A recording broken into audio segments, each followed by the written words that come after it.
जो अभी हम लोग मटेरियल इंजीनियरिंग का लेक्चर नंबर 2 करेंगे। इसमें हम क्या पढ़ने वाले हैं? इसमें हम एक टॉपिक पढ़ेंगे यूनिट सेल के बारे में। इसके बारे में यूनिट सेल क्या होता है ना, ये काफ़ी इंपॉर्टेंट है और पूछता भी है, तो ध्यान रखोगे, ठीक है। अब देखो यूनिट सेल क्या होता है, ये होता कुछ नहीं है लेकिन कभी कभी कन्फ्यूजन हो जाता है, ठीक है। अब देखो तो इसको समझने के पहले ना एक एग्जाम्पल लेते हैं, है ना। जैसे मान लो एक दीवार है, दीवार में क्या होता है, दीवार बनता कैसे है? ईंटों के कलेक्शन से बनता है, बहुत सारे उसमें ईंटें लगे होते हैं, है ना। अब देखो तो क्या करते हैं, एक ईंटे के ऊपर एक ईंटा रखा जाता है, एक ईंटा के ऊपर एक ईंटा रखा जाता है, तब जाके पूरा दीवार बनता है। उसमें से जो एक ईंटा होता है ना, एक, उसे हम बोलते हैं यूनिट सेल। क्या बोलते हैं? Unit cell. इसको हम डिफाइन करते हैं smallest part of the crystal which can be repeated again and again to get whole crystal is known unit cell, ठीक है। तो एक छोटा सा ईंटा है, उसको बार बार रखने पर क्या होता है, पूरा दीवार मिल जाता है। तो एक छोटा सा ईंटा जो है उसको हम बोलेंगे यूनिट सेल, है ना। अब देखो तो सीधी सीधी ये जानो कि यूनिट सेल जो होता है, यूनिट सेल एक सबसे छोटा पार्ट होता है जिसको हम बार बार रिपीट करेंगे तो क्या होगा, क्रिस्टल स्ट्रक्चर मिलेगा, ठीक है। जैसे बच्चों देखो यहाँ पे एक फिगर लिया, यहाँ पे देखो ये क्या है, स्क्वायर है, स्क्वायर है ना। अब देखो तो इसमें इसमें कितना स्क्वायर दिख रहा है, 1 2 3 4, है ना। अब देखो इसमें सबसे छोटा पार्ट कौन सा है, इसको निकाल लो, ये ये आ तो ये आ तो ये आ तो ये, इसको अगर हम बार बार रिपीट करते हैं तो देखो तो हमको पूरा स्क्वायर मिलता है ना। तो छोटा सा पार्ट जिसको बार बार रिपीट किया जाए और हमको पूरा क्रिस्टल मिल जाए, ठीक है, तो हम उसे बोलते हैं यूनिट सेल। क्या बोलते हैं? यूनिट सेल, है ना। सेम वैसे बच्चों देखो एक फिगर और बनाए है ना। इसमें देखो 4 क्यूब है, 1 2 3 3 4, ध्यान से देखोगे तो क्यूब दिखेगा, ठीक है, 4 लिए है ना। अगर हमको पूरा क्रिस्टल अगर हमको गेन करना है ना, तो एक छोटा सा क्रिस्टल को हम बाहर, इसको हम बाहर कर दिए, एक तो यहां पे देखो, इसको अगर बार बार रिपीट किया जाए, यहां पे फिर यहां पे फिर यहां पे फिर यहां पे, तो क्या होगा, पूरा हमको 4 जो क्यूब है मिल जाएगा। मान लो बहुत बड़ा क्रिस्टल है, बहुत बड़ा क्रिस्टल है, वो क्यूब से मिलकर बना है। जो छोटा क्यूब होगा ना, जिसको हम अगेन यानी अगर बार बार रिपीट करेंगे और पूरा जो है क्रिस्टल मिल जाए, उसे बोलेंगे यूनिट सेल, ठीक है बच्चों। यूनिट सेल वो चीज होता है जिससे कोई भी चीज जो है वो बंद, कहने का मतलब एक एग्जांपल और लेते हैं। जैसे मान लो कि ये है, मार्कर है, ये किससे बना है? अल्टीमेटली एटम से बना है ना। अंदर हम नहीं जाते हैं, एटम को बार बार रिपीट करेंगे तो हमको पूरा ये मार्कर मिल जाएगा। तो जो एक एटम होगा, जो छोटा सा एटम, उसी को बोलेंगे हम, उसी को बोलेंगे यूनिट सेल। क्या बोलेंगे? यूनिट सेल, ठीक है।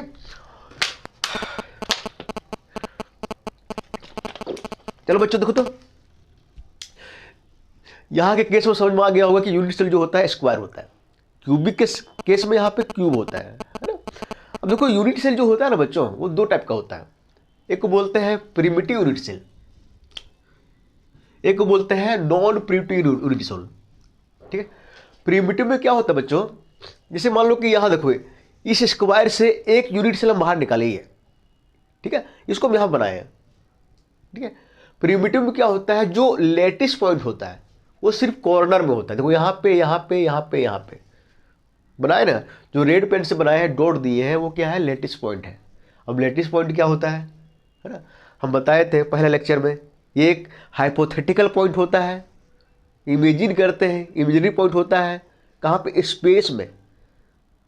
और कैसा पॉइंट होता है ये? पीरियोडिक पॉइंट होता है, एक के बाद एक के बाद एक के बाद एक के बाद मिलते जाता है, सब जो है मिलते जाता है आगे, ठीक है। अब देखो बच्चों, हम यहाँ पे लेटिस पॉइंट की बात कर रहे हैं ना। पहले वाले लेक्चर में बताए थे, लेटिस पॉइंट में अगर हम बेसिस ऐड कर दें, बेसिस इस टाइप से था, ये लेटिस पॉइंट था, ये बेसिस था। बेसिस को ऐड करेंगे तो हमको मिलता है होल क्रिस्टल स्ट्रक्चर मिलता है। ठीक है, तो हम यहाँ पे सिर्फ लैटिस पॉइंट की बात कर रहे हैं।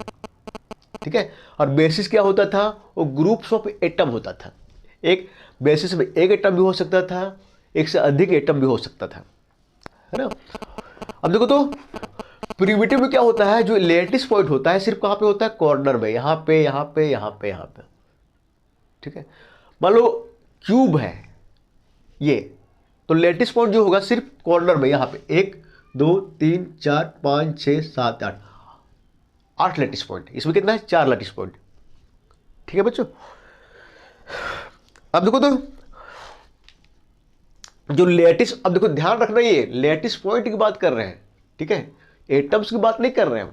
हो सकता है कि एटम्स जो है वो जब बेसिस डालेंगे तभी तो एटम्स आएगा, है ना। तो एटम्स जो है हो सकता है कि डिफरेंट डिफरेंट जगह पर डिफरेंट हो, बट लैटिस पॉइंट की बात कर रहे हैं तो वो सिर्फ कॉर्नर पे होगा। ठीक है, तो देखो बच्चों, अब देखो तो इसको बोलते हैं प्रिमिटिव यूनिट सेल। अगर पॉइंट जो है कॉर्नर में है लैटिस पॉइंट, तो प्रिमिटिव यूनिट सेल। मान लो एक पॉइंट यहां पे बीच में दे देते हैं इसे, और मान लो ये यहां पे एक पॉइंट बीच में दे देते हैं, तो देखो तो अब जो लैटिस पॉइंट है कॉर्नर में है क्या, कॉर्नर में तो है ही, प्लस बीच में भी है। यहां पे देखो क्यूब में लैटिस पॉइंट जो यहां पे कॉर्नर में है तो, और बीच में भी है। तो इस टाइप के यूनिट सेल को बोलते हैं हम नॉन प्रिमिटिव यूनिट सेल। क्या बोलते हैं, नॉन प्रिमिटिव यूनिट सेल। ठीक है बच्चों, तो प्रिमिटिव यूनिट सेल अगर लैटिस पॉइंट सिर्फ कॉर्नर में है तो हम उसे बोलेंगे प्रिमिटिव यूनिट सेल। अगर लैटिस पॉइंट कॉर्नर के अलावा कहीं और भी है तो हम उसे बोलेंगे नॉन प्रिमिटिव यूनिट सेल। कहीं और बोलने का मतलब उसके फेस में हो सकता है, उसके सेंटर में हो सकता है। ठीक है, अब देखो बच्चों, प्रिमिटिव में क्या होता है, जो effective number of lattice point होता है, effective number of lattice point, ये effective number of lattice point is 1। कितना होता है 1? एक यूनिट सेल में, एक प्रिमिटिव यूनिट सेल में जो effective number of lattice point होता है वो 1 होता है। थोड़ा समझते हैं। देखो देखो बच्चों, ये जो है ना, जैसे देखो इसमें कितना 4 लैटिस पॉइंट है ना, लेकिन इफेक्टिव का बाद, इफेक्टिव बोलने का मतलब जो जो जो लैटिस पॉइंट इसके हिस्से में, इस स्क्वायर के हिस्से में, कहने का मतलब देखो यहाँ पे ये लैटिस पॉइंट है। देखो ये जो लैटिस पॉइंट है वो 4 स्क्वायर में इससे भी अटैच है, इससे भी अटैच है, इससे भी अटैच है, इससे भी अटैच है। ये लैटिस जो है वो सब में शेयरिंग कर रहा है, इसमें भी, इसमें भी, इसमें भी, इसमें भी। ठीक है, तो 4 स्क्वायर में शेयरिंग कर रहा है। अगर एक स्क्वायर का बात करें तो लैटिस पॉइंट का जो शेयरिंग होगा वो कितना होगा, 1/4। ठीक है, वही देखो तो यहाँ पे अगर हम क्रिस्टल गेयर करते हैं तो इसके ऊपर स्क्वायर रहेगा, इधर भी स्क्वायर रहेगा, इधर भी स्क्वायर रहेगा। ठीक है, तो एक जो लैटिस पॉइंट है जो शेयरिंग करेगा एक स्क्वायर में, एक यूनिट सेल में, वो 1/4 होगा। और यहां पे देखो तो स्क्वायर लिए कितना लैटिस पॉइंट है, 1 2 3 4, तो 4 से क्या करेंगे हम, गुणा कर देंगे, तो 1। अब इसको ध्यान से देखना है, ये जो है वो ये 4 के साथ अटैच रहेगा। इस लैटिस पॉइंट का 1/4 हिस्सा इसके पास है। सेम वैसे ये लैटिस पॉइंट का 1/4 हिस्सा इसके पास है, ये लैटिस पॉइंट का 1/4 हिस्सा इसके पास है, बाकी का हिस्सा किसके पास है, अदर के पास है। 1/4 हिस्सा इसके पास है। ठीक है, तो 1/4 और कितना है 4, तो कितना हो जाएगा 1। तो प्रिमिटिव में क्या होता है, इफेक्टिव लैटिस ऑफ पॉइंट जो होता है वो 1 होता है। ठीक है बच्चों, लैटिस पॉइंट की बात कर रहे हैं, एटम की बात नहीं कर रहे हैं। ठीक है, एटम क्रिस्टल स्ट्रक्चर कब बनता है, जब यहां पे क्या करते हैं, बेसिस ऐड कर देते हैं। बेसिस क्या होता है, वो एक एटम रख सकता है, वो ग्रुप ऑफ एटम भी रख सकता है। तो ध्यान देना, लैटिस पॉइंट की बात कर रहे हैं, एटम जो एक से अधिक हो सकता है।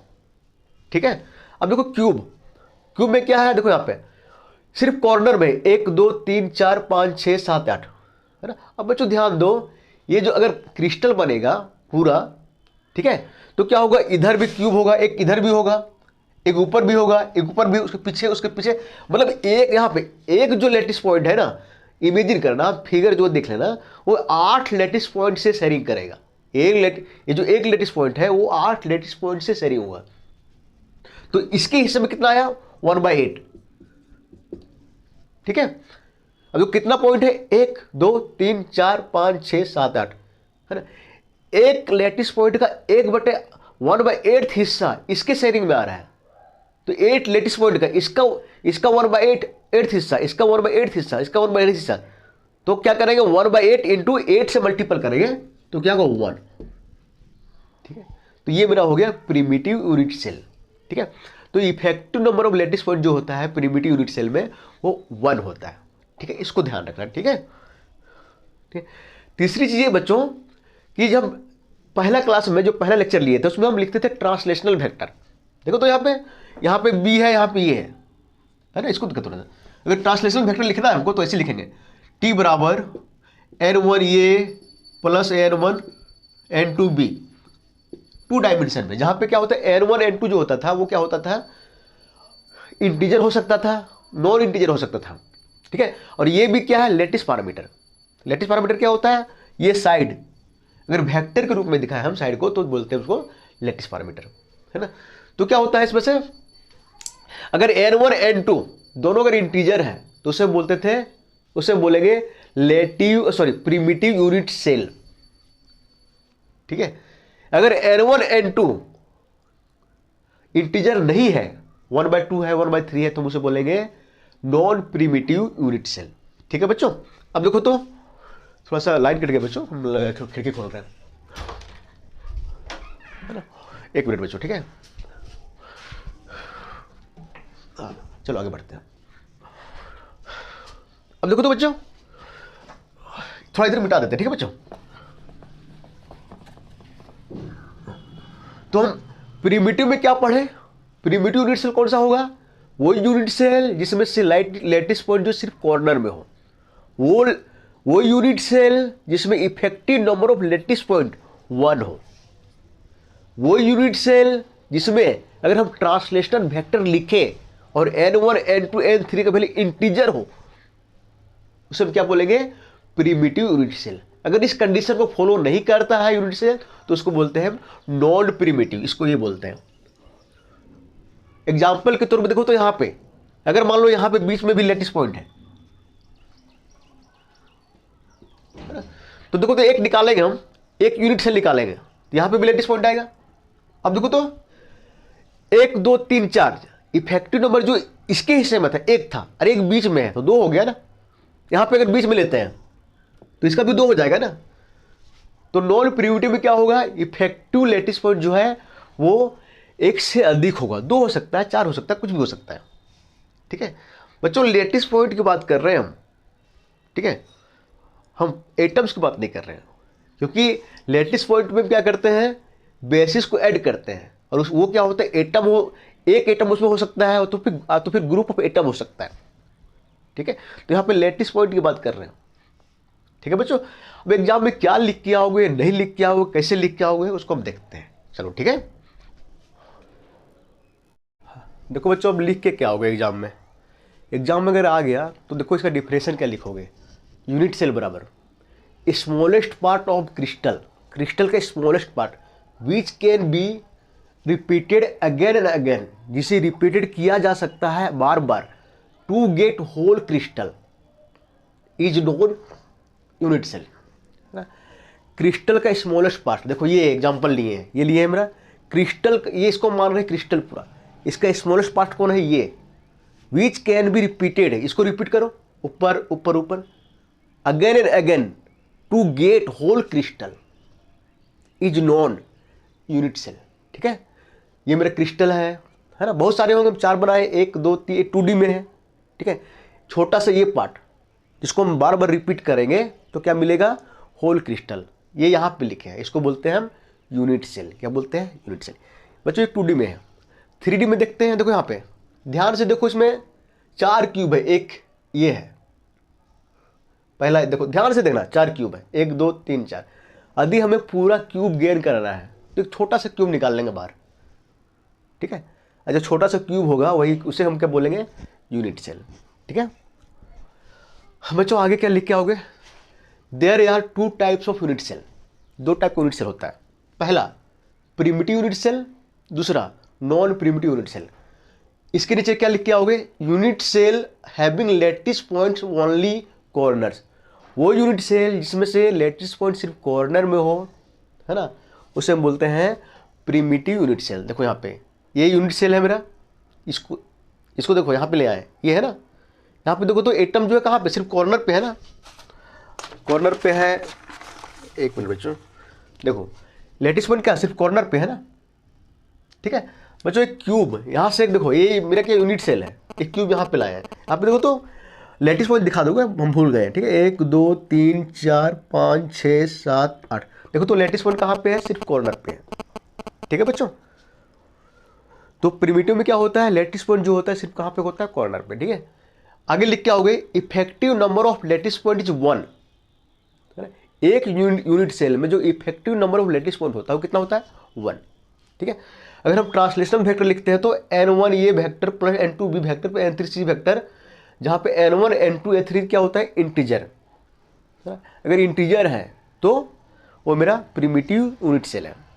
ठीक है, इसमें क्या लिख के आओगे, नॉन प्रिमिटिव में unit cell having lattice points corners as well as other part is non primitive unit cell, है ना। अब देखो तो इसमें क्या है, देखो 1 2 3 4, ध्यान से पढ़ो, इसमें लैटिस पॉइंट जो है कॉर्नर में हो सकता है, कॉर्नर में होगा ही, और फिर अदर पॉइंट में भी होगा, मान लेते बीच में है, तो वही लिखा है having lattice points corner, corner में तो रहेगा ही, as well as other part, other part मतलब बीच में, देखो बीच में है। ठीक है, तो इस टाइप के यूनिट सेल को बोलते हैं हम नॉन प्रिमिटिव यूनिट सेल। देखो एक क्यूब बनाए, ये मेरा ये जो है ये यहाँ पे ले आए, देखो तो कॉर्नर में तो रहेगा ही, 1 2 3 4 5 6 7 8, एक काम करते हैं इसके सेंटर में भी एक दे देते हैं पॉइंट, लैटिस पॉइंट। तो देखो यहाँ पे लैटिस पॉइंट जो है कॉर्नर में है ही, प्लस क्या है, सेंटर में भी है ना।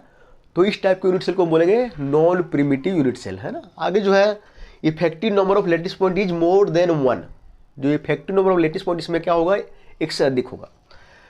आगे क्या लिखोगे, अगर ट्रांसलेशन वेक्टर लिखते हैं n1 a vector plus n2 b vector plus n3 c vector, तो n1 n2 n3 क्या होता है, नॉन इंटीजर। नॉन इंटीजर बोलो मतलब 1/2 हो सकता है, 1/3 हो सकता है, कुछ भी हो सकता है। बच्चों लास्ट में ना ये लिखोगे, लेकिन ये ना समझना जरूरी है, बहुत पूरे चैप्टर में जहाँ सुनोगे unit cell primitive non primitive बड़ा कन्फ्यूजन होता है, इसलिए ध्यान से वीडियो को देखोगे, ध्यान से समझोगे, ठीक है, ताकि आगे दिक्कत ना हो। क्योंकि मैं इसमें बड़ा कन्फ्यूजन रहता था, जिसमें मैं पढ़ता था उसमें मुझे बड़ा दिक्कत होता था, क्योंकि 1 2 क्लासेस छूट गए थे और टीचर भी उतने सही नहीं थे। ठीक है बच्चों।